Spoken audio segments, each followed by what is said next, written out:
जो भी आपके सीसेस रूल्स हैं या फिर किसी तरह का परिवर्तन चेंजेस होता है कॉन्स्टिट्यूशन में, उसको या कोई नया लॉ बनता है उसको भारत के राजपत्र में प्रकाशित किया जाता है। तो अभी एक रिसेंटली एक बहुत बड़ी अपडेट हुई है जो लीव रूल से रिलेटेड है, और ये आप इसमें डेट देख सकते हैं। रिसेंटली 18 जून 18 2024 में एक बड़ी अपडेट या चेंज हुआ है लीव रूल्स के अंदर। Ministry of personal and public grievances के अंदर डीओपीटी आता है, तो डीओपीटी का एक नोटिफिकेशन है जो रिसेंटली जो आया था। तो एक फाइल हमने आपको ऑलरेडी शेयर की है, उसमें आप जब रूल्स को देखेंगे तो वहाँ से आप इसको कोरिलेट कर सकते हैं। So there are 3 major changes which have been done in leave rules specially related to maternity leave and child care leave. Okay, so यहाँ पर आप देखेंगे in exercise of powers conferred by the proviso to article 309 of the Constitution, the President hereby makes the following rules further to amend the Central Civil Services Leave Rules 1972। तो इस 1972 के जो leave rules हैं उसमें 3 update हुए हैं, 3 changes हुए हैं। क्या है? सबसे पहले तो हम देखेंगे these rules may be called the central civil services leave amendment rules 2024। ठीक है, तो कोई भी अमेंडमेंट आता है तो उसको इस तरह से ही वो लिखते हैं, बट ओरिजिनल जो आपका रूल्स हैं वो 1972 ही है। उसी में उन्होंने फर्दर कुछ मॉडिफिकेशन किए हैं, कुछ रूल्स को ऐड किया है। तो सबसे पहला चेंज आप देखेंगे पॉइंट नंबर 2 में जो हुआ है, in the central civil services leave rules 1972 hereinafter referred to as the said rules in rule number 43। Rule 43 जो है उसमें कुछ नया इन्होंने एक सब रूल ऐड किया है आफ्टर सब रूल 5। उसमें पहले से 5 सब रूल है, बट 6 नंबर को उन्होंने इसमें ऐड किया है। So this sub rule has been added under rule number 43। Rule number 43 क्या कहता है, उसके आगे इन्होंने क्या ऐड किया है ये देखते हैं। सो बेसिकली रूल नंबर 43 में हम देखते हैं कि जो तो मैटरनिटी लीव के कुछ क्लॉजेस हैं उसमें 6 नंबर पॉइंट ऐड किया। सो ओवरऑल अगर हम देखें मैटर है क्या वो समझिए, वो है सरोगेसी को लेके। सरोगेसी को लेके बहुत चर्चाएं थी और उसको लेकर के गवर्नमेंट ने कुछ रिलीफ यहाँ पर दी है जो सरोगेट मदर्स हैं और कमीशनिंग मदर्स हैं। तो दोनों में आपको डिफरेंस पता होना चाहिए। सरोगेट मदर वो होती हैं जो अपने कोख में बच्चे को रखती हैं, और कमीशनिंग मदर्स होती हैं जो बायोलॉजिकल मदर होती हैं। ठीक है, तो बायोलॉजिकल मदर एंड फादर एक कह सकते हैं कि सरोगेट मदर के गर्भ में अपने बच्चे को पालते हैं और आगे चल के वो बच्चे को डिलीवरी के बाद ले लेते हैं। तो ये सरोगेसी का कॉन्सेप्ट है। सो इसमें 6 पॉइंट मैटरनिटी लीव के रिगार्डिंग ऐड किया गया, वो देखते हैं क्या है। In case of surrogacy the surrogate as well as commissioning mother, दोनों के लिए बात हो रही है। सरोगेट मदर के लिए भी जो बच्चे को अपने गर्भ में रखती है, एंड कमीशनिंग मदर जो बायोलॉजिकल मदर है, with less than 2 surviving children. ये आपकी मैटरनिटी और चाइल्ड केयर लीव दोनों में कंडीशन लगती है अगर उन दोनों के पास सर्वाइविंग चिल्ड्रन जो है वो 2 से कम है, मतलब एक बच्चा है या फिर एक भी बच्चा नहीं है, may be granted maternity leave of 180 days. तो ये एक अमेंडमेंट हुआ है, चेंज हुआ है कि surrogate mother and commissioning mother both are eligible to get 180 days of maternity leave in case either or both of them are government servant. Condition क्या है, ये किसको लीव मिलती है? जो गवर्नमेंट सर्वेंट होते हैं, उनमें से एक या दोनों अगर गवर्नमेंट सर्वेंट हैं तो उनको भी अब ये फैसिलिटी गवर्नमेंट ने एक्सटेंड की है। Maternity leave will be awarded to surrogate as well as commissioning mother. ठीक है, इसी के रिगार्डिंग एक और हमारे जो रूल है 43A रूल में ऑलरेडी 5 सब रूल है, उसमें एक और सब रूल ऐड किया गया है, एडिशन ऑफ सब रूल नंबर 6। 43A क्या कहता है, तो ये बात करता है पैटर्निटी लीव के बारे में। It talks about paternity leave for male government servant. अगर किसी मेल गवर्नमेंट सर्वेंट के पास if he is having less than 2 surviving children, then he is eligible to get 15 days of leave. So this rule number 43A talks about paternity leave. Okay, so ये paternity leave कोई भी mail government employ ले सकता है जिसके 2 surviving children से कम अगर बच्चे रहते हैं। In case of child begotten through surrogacy the commissioning father, commissioning father को यहाँ पे आपको समझना है, he is biological father who is a male government servant with less than 2 surviving children. तो जो भी कंडीशन आप गवर्नमेंट एम्प्लॉय हैं, तो आप ये कॉमन सी बात रखिए कि आगे जो भी आपको फैसिलिटीज़ एक्सटेंड होती, चाहे वो LTC की बात हो या लीव की बात हो, स्पेशली मैटरनिटी और पैटर्निटी लीव में, वहाँ पर 2 सर्वाइविंग चिल्ड्रन की कंडीशन आती है। If you are having less than 2 surviving children, so may be granted paternity leave of 15 days within the period of 6 months from the date of delivery of the child। तो ये तो common है, क्योंकि paternity leave बच्चे के birth के बाद 6 महीने के अंदर लेनी होती है और 15 डेज की मिलती है। But now this facility of paternity leave is being extended to commissioning father also who is getting his child through surrogacy. ठीक है। थर्ड जो चेंज इसमें हुआ है वो है 43C के अंदर। Rule 43C talks about child care leave और CCL। Okay, child care leave के बारे में बात करता है ये रूल। और चाइल्ड केयर लीव आपको पता है कि 2 years और 730 डेज ले सकते हैं।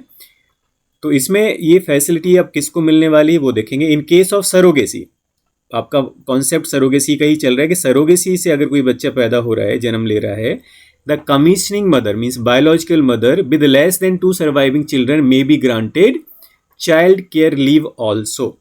अगर उसके 2 से कम सर्वाइविंग चिल्ड्रन है।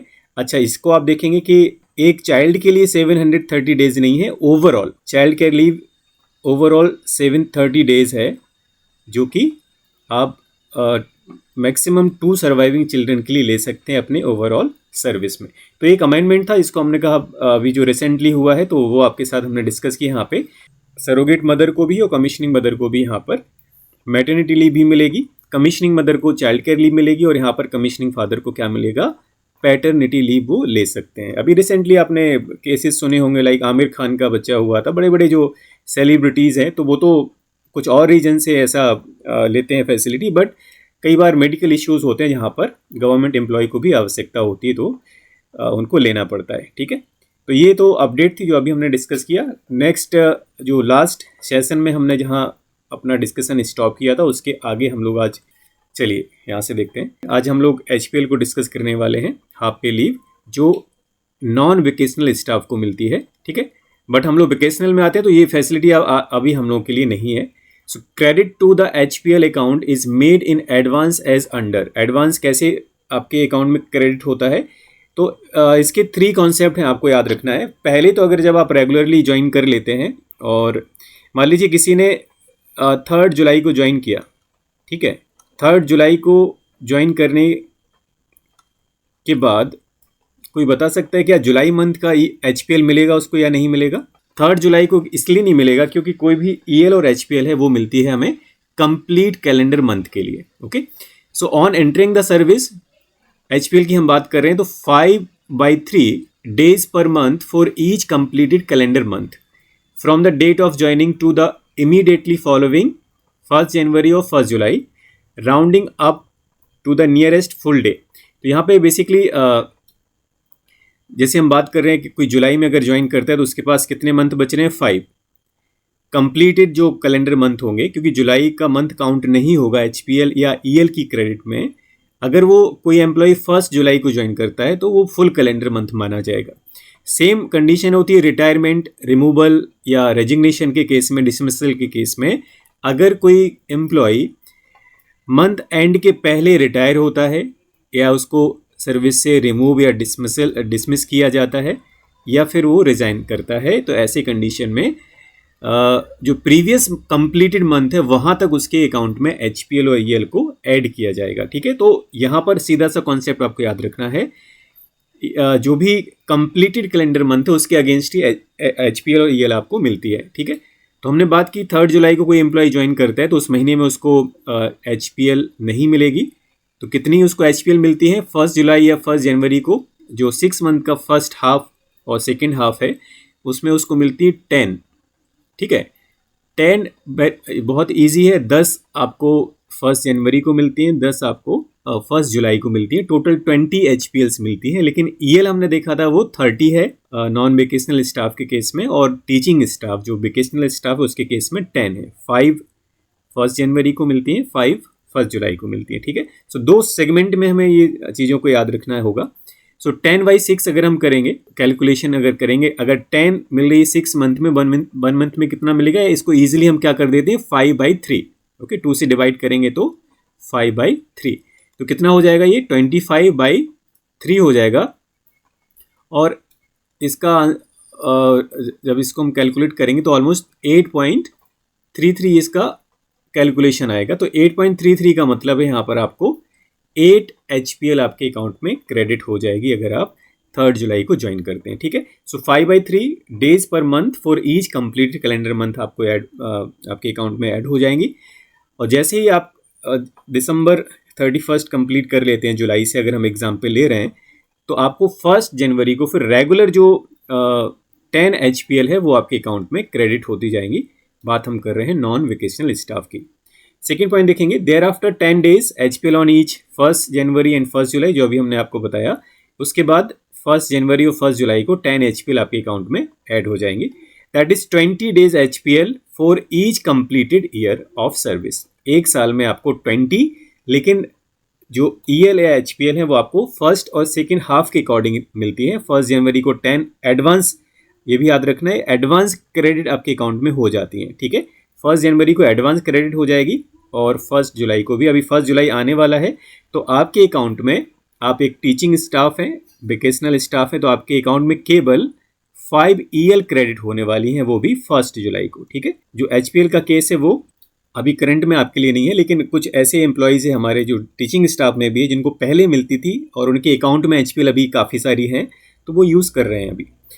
सो on the date of retirement, resignation, removal, dismissal from service at the rate of 5/3 days पर month for each completed calendar month in the relevant half year. इसको भी हमने आपको बताया कि एम्प्लॉय, फॉर एग्जाम्पल, एक example से इसको समझेंगे। कोई एम्प्लॉय 29 नवंबर को रिटायर करता है, ठीक है, तो सबसे पहले तो आप देखेंगे, अगर कोई रिटायरमेंट हो रहा है तो 29 नवंबर उसका वर्किंग डे माना जाएगा। ठीक है, उसका वर्किंग डे माना जाएगा। लेकिन यही अगर बात करते हैं रिमूवल और डिसमिसल की, तब एम्प्लॉय को ऑन ड्यूटी नहीं माना जाता। अगर कोई 29 को उसके अगेंस्ट ऑर्डर आता है कि आपका रिमूवल और डिसमिसल किया जा रहा है। देखिए, दोनों में पिछले वीडियो में भी हमने आपको पिछले लेक्चर में भी बताया था, रिमूवल और डिसमिसल में बेसिक क्या अंतर है। रिमूवल का मतलब है आपको सर्विस से रिमूव करना, दोनों में ही सर्विस का टर्मिनेशन होता है। लेकिन रिमूवल में आप किसी और जॉब के लिए एलिजिबल रहते हैं, you are eligible for to get another job. But dismiss अगर आप हो गए, डिसमिसल आपका हो गया, तो you will be barred from government jobs. आप कोई भी सरकारी नौकरी नहीं ले सकते हैं अगर। सो डिसमिसल होता है बहुत मेजर, कोई आप एंटी नेशनल एक्टिविटीज़ में लगे हैं या बहुत बड़ा करप्शन आपने कर दिया, तो इस तरह के केसेस में आपका डिसमिसल हो जाता है। ठीक है, तो ये बात हो गई क्रेडिट की। नेक्स्ट पॉइंट पे चलेंगे। Debit to HPL account is made when HPL is availed to the extent it is availed. Okay, तो आपके अकाउंट से डेबिट कब होगी, कम कब होगी HPL? जब आप HPL लीव लेते हैं। If you are applying for HPL, then जितने HPL के लिए आपने अप्लाई किया उतना ही आपको अकाउंट से कम हो जाएगी। देखिए, एक और बात याद रखनी है, जैसे हाफ पे लीव है, HPL हाफ पे लीव है, अगर आप HPL अवेल करते हैं तो यहाँ पर आपको लीव सैलरी भी हाफ मिलेगी। ठीक है, लीव सैलरी भी आपकी हाफ हो जाएगी, क्योंकि ये HPL है। तो EL में फुल सैलरी मिलती है, लेकिन HPL में आपको हाफ सैलरी मिलती है अगर आप केवल HPL लेते हैं। लेकिन वो कम्यूटेड भी हो जाती है, वो आगे हम लोग पॉइंट में देखेंगे, तो उसमें आपको फुल सैलरी मिलती है। When the commuted leave is availed, double the number of days so availed. Okay, so basically अगर आप मान लीजिए इस सेकेंड पॉइंट की हम बात करें, अगर आपने 10 डेज का कम्यूटेड लीव लिया आपने, ओके, अगर आप अप्लाई करते हैं कम्यूटेड लीव, कम्यूटेड लीव एक तरह से मेडिकल लीव होता है, मेडिकल ग्राउंड पे। You can apply for commuted leave on medical ground, कि आप बीमार हैं, कोई प्रॉब्लम आ गई, आपको हेल्थ इश्यूज़ हैं, आपने 10 डेज कम्यूटेड लीव लिया, तो कम्यूटेड लीव के ड्यूरेशन में आपको फुल सैलरी मिलेगी। लेकिन ये किसके अगेंस्ट लिया जाता है? HPL के अगेंस्ट। मतलब 20 HPLs, अगर आप 20 HPL 10 डेज की कम्यूटेड लीव लेते हैं तो 20 HPL आपको स्पेंड करनी पड़ेगी। ठीक है, सिंपल सी बात है, 2 HPL is equal to 1 day. अगर आपको फुल सैलरी लेना है तो आपको 2 HPL को स्पेंड करना पड़ेगा। सो कम्यूटेड लीव में आपको डबल HPL आप स्पेंड करते हैं, तब जाके आपको फुल लीव सैलरी मिलती है। When the employ avails leave not due, ये आगे रूल आएगा, उसमें हम लोग आगे भी देखेंगे।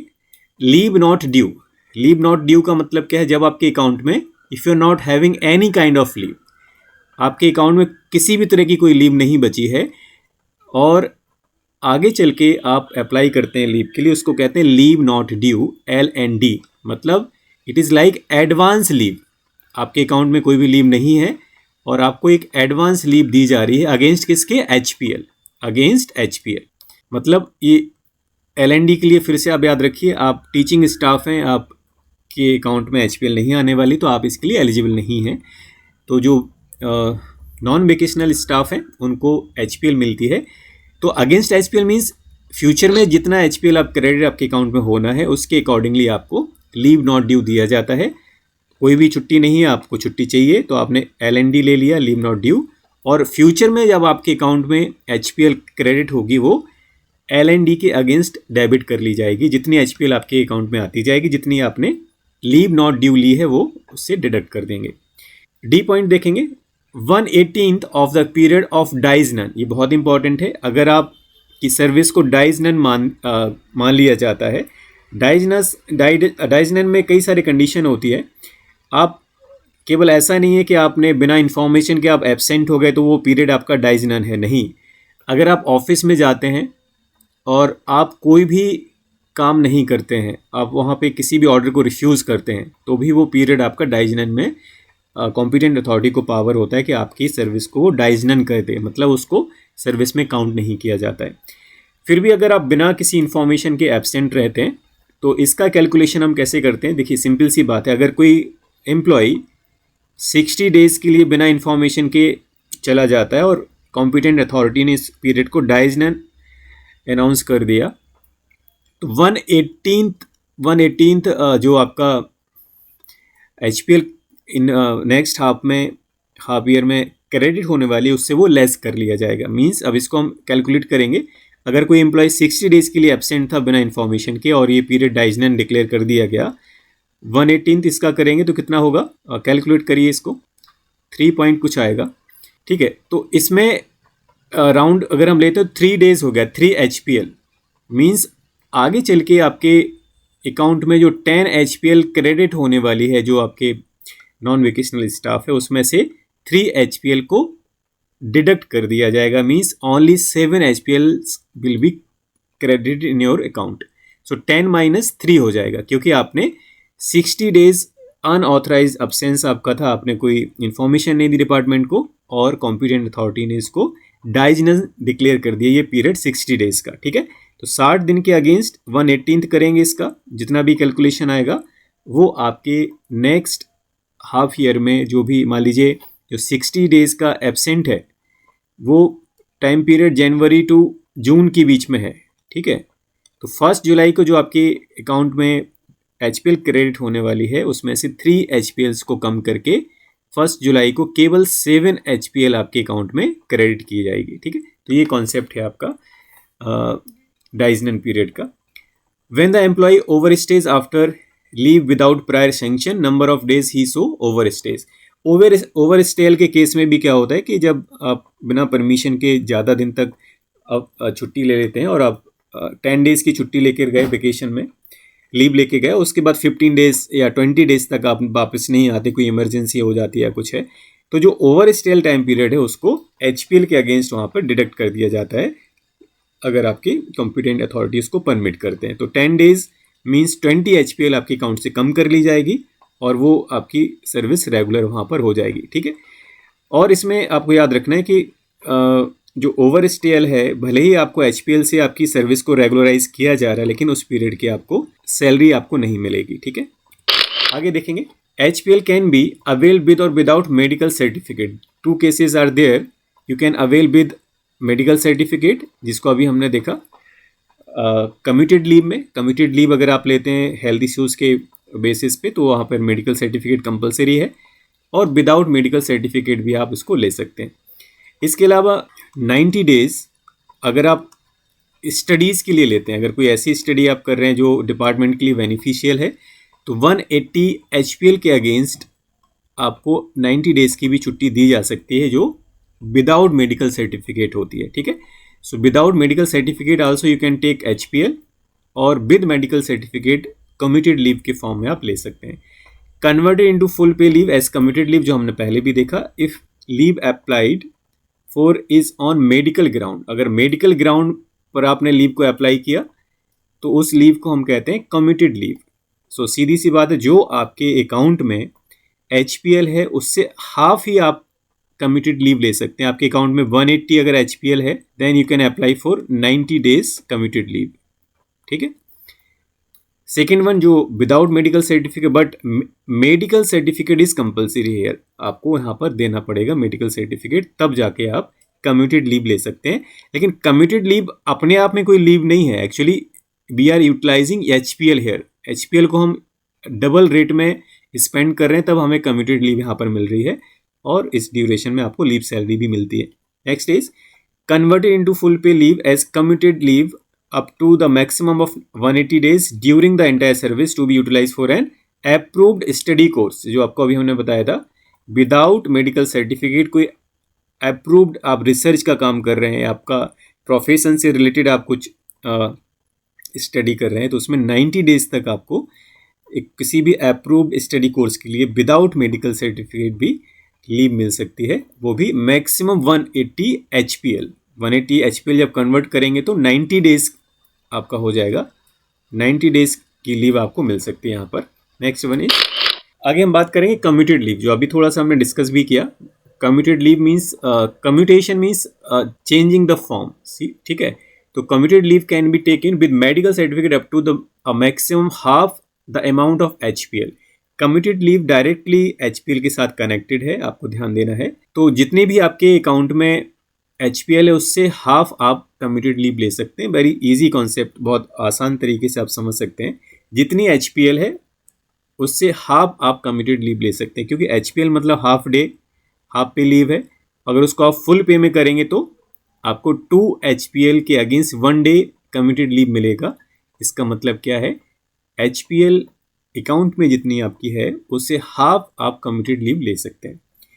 सो ये रूल 31 में आता है। Rule 31, CGHS beneficiary should get the medical certificate from CGHS, जो सेंट्रल गवर्नमेंट हेल्थ स्कीम के अंडर आपके एम्प्लॉयज़ आते हैं, उनको मेडिकल सर्टिफिकेट भी देना होता है। ये तो कंडीशन है with medical certificate, but without medical certificate भी हम कम्यूटेड लीव ले सकते हैं। क्या कंडीशन है वो देखेंगे। Up to a maximum of 180 days during the entire service for an approved course of study certified to be in public interest. तो 180 डेज का आप यहाँ पर लीव ले सकते हैं, जो भी पब्लिक इंटरेस्ट में अगर कोई सर्टिफाइड आप कोर्स कर रहे हैं, स्टडी कर रहे हैं। Up to a maximum of 60 days by a female employ in continuation of maternity leave, ठीक है। यहाँ पर आप देखेंगे मैटरनिटी लीव के साथ रूल 43 में मैटरनिटी लीव है, जिसको अभी हमने पहले भी डिस्कस किया था। मैटरनिटी लीव 43 सब रूल 4 में ये लिखा है। देखिए, मैटरनिटी लीव वैसे आपको 6 मंथ मिलती है, ठीक है, बट 6 मंथ के साथ अगर आप चाहें तो 6 मंथ के कंटिन्यूएशन में if you are having any kind of leave, बहुत इंपॉर्टेंट है ये पॉइंट, 6 मंथ आपको मैटरनिटी लीव मिल रही है, बट इसके कंटिन्यूएशन में आप किसी भी तरह की लीव को 2 ईयर्स तक, up to 2 years you can take any kind of leave in your account. अगर आपके अकाउंट में कोई लीव है तो आप कंटिन्यूएशन में 2 साल और मैटरनिटी लीव को आगे एक्सटेंड कर सकते हैं। मींस मैटरनिटी लीव तो एक्सटेंड नहीं होगी, बट उसके कंटिन्यूएशन में आप दूसरी टाइप की लीव को ले सकते हैं, और उसमें भी क्या है, up to 60 days you can apply for commuted leave, ठीक है। तो मैटरनिटी लीव के साथ 60 डेज हम कम्यूटेड लीव भी ले सकते हैं, और ये किस तरह से मिलेगी आपको, विदाउट मेडिकल सर्टिफिकेट, ठीक है। विद मेडिकल सर्टिफिकेट हमने देखा कम्यूटेड लीव HPL को कन्वर्ट कर रहे हैं।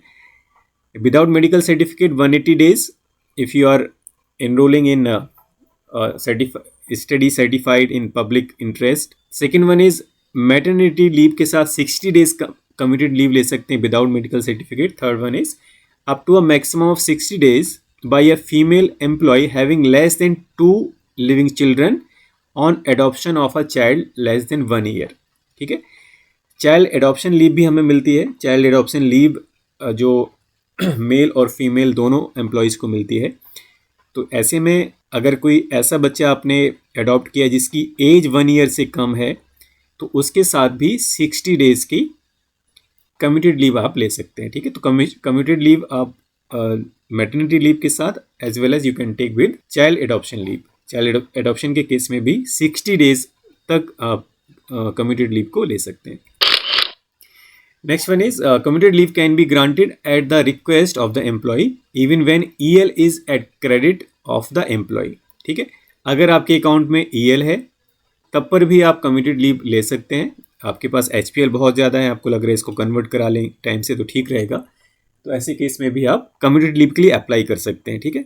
When commuted leave is taken twice the number of days to so taken is debited to HPL account. ये अभी हमने आपको पहले ही बताया कि एचपीएल आपके अकाउंट में 200 एचपीएल है तो इसके अगेंस्ट आप 100 कम्यूटेड लीव ले सकते हैं, ठीक है।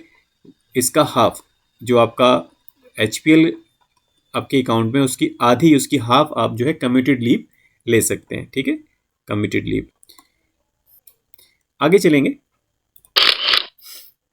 इसके बाद आता है लीव नॉट ड्यू, जो हमने पहले भी थोड़ा डिस्कस किया है, इसको आगे कंटिन्यूशन में देखते हैं। Grant of L and D, leave not due किस केस में आप ले सकते हैं? जब आपके पास किसी भी तरह की ना ईएल है, एचपीएल है, कुछ भी आपके अकाउंट में लीव नहीं है, तब आपकी इसको हम कह सकते हैं आपके क्रेडिट पर ये आपको लीव मिल रही है। ऐसा एज्यूम किया जाता है कि एम्प्लॉय अगले कुछ साल तक सर्विस कंटिन्यू करेगा और ये इमरजेंसी सिचुएशन में इसको लीव दी जा रही है, और इन फ्यूचर जो भी एचपीएल आपके अकाउंट में क्रेडिट होगी वो लीव नॉट ड्यू के अगेंस्ट डेबिट कर ली जाएगी, ठीक है, जिसको हमने पहले भी डिस्कस किया है। तो जल्दी से देखते हैं इसको। L and D is normally granted to permanent employees and to temporary employees in certain special cases. देखिए, परमानेंट और टेम्पररी केसेस में आपको बिल्कुल अच्छे से समझना है कि परमानेंट एम्प्लॉय कौन से हैं और टेम्पररी कौन से हैं। टेम्पररी एम्प्लॉयज का मतलब सिंपल सा है, जिनका प्रोविजन क्लियर नहीं हुआ है, ठीक है, इनका प्रोविजन कंप्लीट नहीं हुआ है, अभी कन्फर्मेशन इन सर्विस उनका नहीं हुआ है। तो प्रोविजन के भी अपने अपने थोड़ा सा रूल्स हैं, बट आप सिंपली नॉर्मल सा देखेंगे 2 ईयर्स का प्रोविजन है आपका, it can be extended up to 3 years, ठीक है, but in no case it can be extended up to double of the time period. मतलब किसी भी केस में डबल से ज़्यादा इसको इंक्रीज नहीं किया जा सकता प्रोविजन को, जो फिक्स्ड आपका प्रोविजन पीरियड है। तो मैक्सिमम केसेस में प्रोविजन 2 ईयर में सबका क्लियर हो जाता है, इसको हम कहते हैं कन्फर्मेशन ऑफ सर्विस। जब तक कन्फर्मेशन ऑफ सर्विस नहीं हो रहा है तब तक आप टेम्पररी एम्प्लॉयज़ होते हैं। तो जहाँ पर भी लीव रूल्स या कहीं भी आपको टेम्पररी एम्प्लॉयज़ वर्ड मिलता है, इसका मतलब है एम्प्लॉय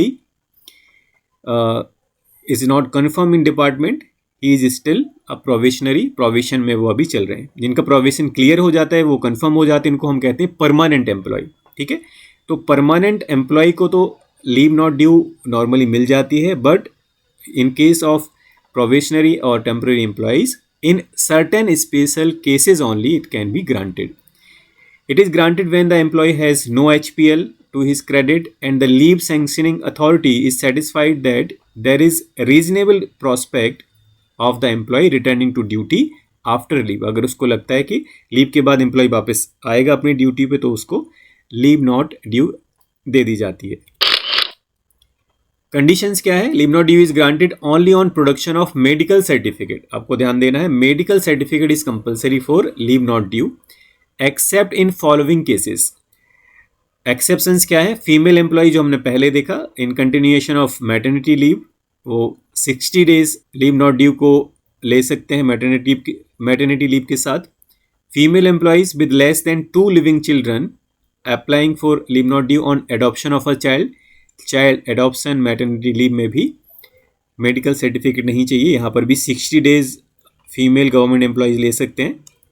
ओके, ओहो, ठीक है, 60 डेज ले सकते हैं। And then the amount of L&D shall be limited to rule number 31(1), जो पहले हमने देखा कितना ले सकते हैं वो मैक्सिमम, वो है 360 डेज, ठीक है। जो रूल नंबर 31 और 1 है जो हमें बता रहा है कि कितना मैक्सिमम लीव नॉट ड्यू ले सकते हैं।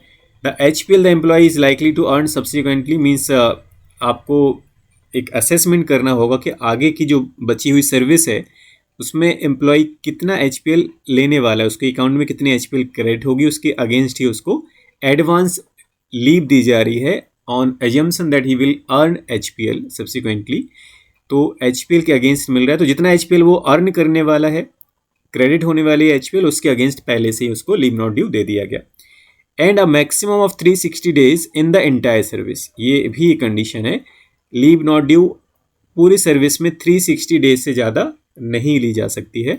सो यहाँ पर आप देखेंगे HPL जो अर्न करने वाले हैं एम्प्लॉयज़, साथ ही साथ it can B permissible for female employees in case of maternity leave as well as child adoption. L&D shall be debited to HPL account of the employees rule 31(1)(c। देखिए वो आपको हमने एक डॉक्यूमेंट शेयर किया था, उसमें सारे rules हैं, आप पढ़ेंगे तो और क्लियर हो जाएगा आपको।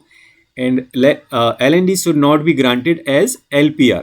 LPR टर्म एक बहुत इंपॉर्टेंट टर्म है, इसको कहते हैं लीव प्रिपरेटरी फॉर रिटायरमेंट। तो साल जो आपकी सर्विस के लास्ट 2 ईयर्स रहते हैं उसको लीव प्रिपरेटरी फॉर रिटायरमेंट कोई भी एम्प्लॉय ले सकता है 300 डेज तक।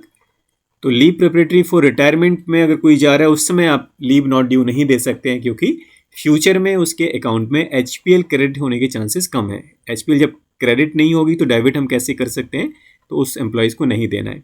If an employee on L&D resigns or retires voluntarily without returning to duty, अगर किसी ने L&D ले लिया, लीव नॉट ड्यू ले लिया, लेकिन उसने रिज़ाइन कर दिया और या फिर वो वॉलंटरी रिटायरमेंट ले लिया बिना सर्विस को ज्वाइन किया, मतलब उसके अकाउंट में अब HPL तो क्रेडिट होने वाली नहीं है, तो ऐसे केस में क्या होगा, the L&D will be cancelled. ठीक है, L&D जो आपको लीव नॉट ड्यू मिला है एम्प्लॉय को, जितने पीरियड वो लीव पर रहता है वो कैंसिल कर दिया जाएगा। द रिटायरमेंट और resignation shall take effect from the date of commencement of leave। ठीक है, अगर कोई लीव नॉट ड्यू लेके गया तो उसका रिटायरमेंट और रेजिग्नेशन जब से लीव नॉट ड्यू स्टार्ट हो रही तब से माना जाएगा। And leave salary paid if any will be recovered. ठीक है, जैसे हमने देखा था मैक्सिमम 360 डेज L&D कोई ले सकता है। किसी ने 3 मंथ्स के लिए 90 डेज़ के लिए अप्लाई किया मान लीजिए, ठीक है, और 60 डेज़ या 90 डेज़ ख़त्म होने के बाद वो सर्विस पे नहीं आता है, तो जहाँ से ये लीव नॉट ड्यू स्टार्ट हो रहा है वहाँ से ही उसको, या उसने रिज़ाइन कर दिया या फिर वॉलंटरी रिटायरमेंट ले लिया, तो जहाँ से लीव नॉट ड्यू स्टार्ट हुआ क्योंकि उसके अकाउंट में कोई लीव बची नहीं थी, तो ऐसे में उसको वहीं से रिटायर और ऐसा माना जाएगा कि उस एम्प्लॉई ने रिज़ाइन कर दिया है। और जो भी लीव सैलरी इन 3 मंथ्स में पे की गई है वो लीव सैलरी भी उससे रिकवर की जाएगी। ठीक है, तो रिकवर करने के कई सारे तरीके होते हैं, जैसे कोई एम्प्लॉय रिज़ाइन करता है या रिटायर होता है, वॉलंटरी रिटायरमेंट लेता है, तो पेंशन होती है या फिर जो ग्रेच्युटी है उससे डिडक्ट कर लेते हैं, उसको होल्ड पर रख लिया जाता है। तो सरकार के पास भी कई सारे तरीके होते हैं, ऐसा नहीं कोई एम्प्लॉय लीव लेके चला गया और उसके बाद रिकवरी पॉसिबल नहीं है, रिकवरी आराम से की जा सकती है। ठीक है, इसके बाद नेक्स्ट है एक्स्ट्रा ऑर्डिनरी लीव। आज हम इस एक्स्ट्रा ऑर्डिनरी लीव तक ही कंप्लीट करेंगे। तो एक्स्ट्रा ऑर्डिनरी लीव ये काफ़ी इंपॉर्टेंट है, स्पेशली जो प्रोविशन पीरियड में होते हैं, जब आपके अकाउंट में कोई लीव नहीं है, रिसेंटली जिसने ज्वाइन किया है या 1 साल ही सर्विस को हो रहा है, तो ऐसे केसेस में बड़ी समस्या होती है। आपके बहुत सारे टारगेट्स होते हैं, कोई एग्ज़ाम देना है, कोई इंटरव्यू देना है, और किसी का मैरिज है और आपके अकाउंट में छुट्टियां नहीं हैं, तो ऐसे केस में एक्स्ट्रा ऑर्डिनरी लीव एक ऑप्शन बचता है जिसको आप ले सकते हैं। तो extra ordinary leave regular employees या परमानेंट एम्प्लॉयज़ के केस में क्या कंडीशंस हैं और टेम्पररी एम्प्लॉयज़ के केस में क्या कंडीशंस हैं, उन सबको आज हम देखने वाले हैं। EOL is granted when no other leave is admissible. किस कंडीशन में EOL दी जा सकती है, जब कोई भी लीव आपके पास नहीं है, और if employ request for EOL in writing, तो कंडीशन है अगर एम्प्लॉय ने कहा हम EOL लेना चाहते हैं तब भी दी जा सकती है। राइटिंग आप एप्लीकेशन देते हैं, I want to take EOL, भले ही आपके अकाउंट में EL है, HPL है और डिफरेंट टाइप की आपके पास लीव है, फिर भी अगर आप EOL लेना चाहते हैं तो आपकी मर्जी है, आपके जो कॉम्पिटेंट अथॉरिटी वो आपको दे सकते हैं। पहली कंडीशन क्या है, जो कॉमन कंडीशन है, when no other leave is admissible, कोई भी लीव आपके पास जब नहीं है, नहीं आप अवेल कर सकते हैं, then you have to apply for EOL extra ordinary leave. The EOL granted in one occasion shall not exceed 5 years for all kinds of leave. Rule number 12 में हमने शुरुआत में देखा था कि मैक्सिमम जो आप एब्सेंट रह सकते हैं, एक्स्ट्रा ऑर्डिनरी लीव ले सकते हैं, वो 5 ईयर्स तक है। अगर 5 ईयर के बाद भी अगर आप सर्विस ज्वाइन नहीं करते हैं तो ऐसा माना जाता है कि आपने सर्विस से रिज़ाइन कर दिया है। No separate limit of UL, ये बात कर रहे हैं हम रेगुलर एम्प्लॉयज़ के केस में, कोई ऐसी सेपरेट लिमिट नहीं है जो परमानेंट एम्प्लॉयज़ हैं, ठीक है। अब टेम्पररी एम्प्लॉयज़ की हम बात करते हैं। The temporary employees only 3 months are eligible with और विदाउट मेडिकल सर्टिफिकेट, उनके लिए 3 मंथ्स के लिए वो अप्लाई कर सकते हैं। अभी इसको कंक्लूड करेंगे, उसके बाद डाउट्स आपके लेते हैं, ठीक है। जो भी डाउट्स आप प्लीज़ नोट कर लीजिए, अपने माइंड में रखिए। तो लास्ट के 10-15 minutes we will take only the doubts, so nothing to worry. So यहाँ पर temporary employees can take 3 months of UL, जिसको हम कह सकते हैं ऑन प्राइवेट ग्राउंड, ठीक है, विद और विदाउट मेडिकल सर्टिफिकेट। अब इसमें विद मेडिकल सर्टिफिकेट और विदाउट मेडिकल सर्टिफिकेट में क्या फ़र्क है? अगर आप विदाउट मेडिकल सर्टिफिकेट लेते हैं तो आपको आपकी सर्विस को क्वालिफाइंग सर्विस में काउंट नहीं किया जाएगा। अगर आप विद मेडिकल सर्टिफिकेट लेते हैं तो वो क्वालिफाइंग सर्विस मानी जाती है। Although you will not be eligible to get any kind of leave salary, ये भी आपको याद रखना है। Extra ordinary leave is like leave without pay, आपको कोई सैलरी नहीं मिलेगी यूएल के ड्यूरेशन में। लेकिन अगर आप मेडिकल ग्राउंड पे लेते हैं तो आपकी सर्विस काउंट की जाएगी, और विदाउट मेडिकल ग्राउंड पे लेते हैं तो आपका उतने समय का प्रोविजन भी पीरियड एक्सटेंड हो जाएगा और कई सारे लॉसेस होते हैं। 2 spells of UL intervened by any other leave will be considered as one spell of applying limit as above। Rule number 32(5) कहता है कि अगर आपके पास आपने UL लिया 1 मंथ का, बीच में आपने डिफरेंट टाइप ऑफ लीव ले लिया, फिर 1 मंथ का UL ले लिया, तो बीच में जो भी पीरियड आपने if you have applied for other kind of leave it will also be considered as extra ordinary leave. तो 1 मंथ प्लस ये 15 डेज का कोई आपने दूसरा लीव ले लिया बीच में, और 1 मंथ मीन्स 2.5 मंथ आपका एक्स्ट्रा ऑर्डिनरी लीव में ही काउंट किया जाएगा पूरा, ठीक है। UL can be granted to regularise periods of absence retrospectively. अगर आप बिना इंफॉर्मेशन के चले जाते हैं या आपका सर्विस ब्रेक हो रहा है, तो ऐसे में आपकी सर्विस को रेगुलराइज करने के लिए भी ईयूएल आपको दिया जाता है। मतलब वहाँ पर डाइज नन को सर्विस में काउंट करने के लिए देखिए, ये सर्विस के एफआर फंडामेंटल रूल्स हैं, वो आप ज़रूर पढ़िए, वहाँ से आपको ये सारे टर्म्स पता चलेंगे। डाइज नन क्या है, सर्विस ब्रेक क्या है, और सर्विस को रेगुलराइज करने के लिए क्या क्या किया जा सकता है, पे क्या है, पे किस तरह से कैलकुलेट किया जाता है, और पे फॉरेन सर्विस क्या है, ये सारे कंपोनेंट्स आपको मिलेंगे फंडामेंटल रूल्स में, ठीक है। तो ये हमारा सजेशन है आपको पर्सनली कि अगर आप सर्विस आपने अभी अभी स्टार्ट की है, अपने सर्विस को, अपने राइट्स को अच्छे से अगर आपको जानना है, क्योंकि बहुत कन्फ्यूजन है लोगों के बीच में, तो फंडामेंटल रूल्स आपको आने चाहिए। वो बहुत इंपॉर्टेंट डॉक्यूमेंट है, उसको आप DOPT की साइट से डाउनलोड कर लीजिए और फंडामेंटल रूल्स साथ ही साथ पढ़ना शुरू कर दीजिए आप, ठीक है। ओके, तो ये मैटरनिटी लीव है जो नेक्स्ट क्लास में हम लोग इसको डिस्कस करेंगे। फिलहाल एक्स्ट्रा ऑर्डिनरी लीव तक आज रखते हैं, और now I will take your doubts. If you are having any doubt you can ask.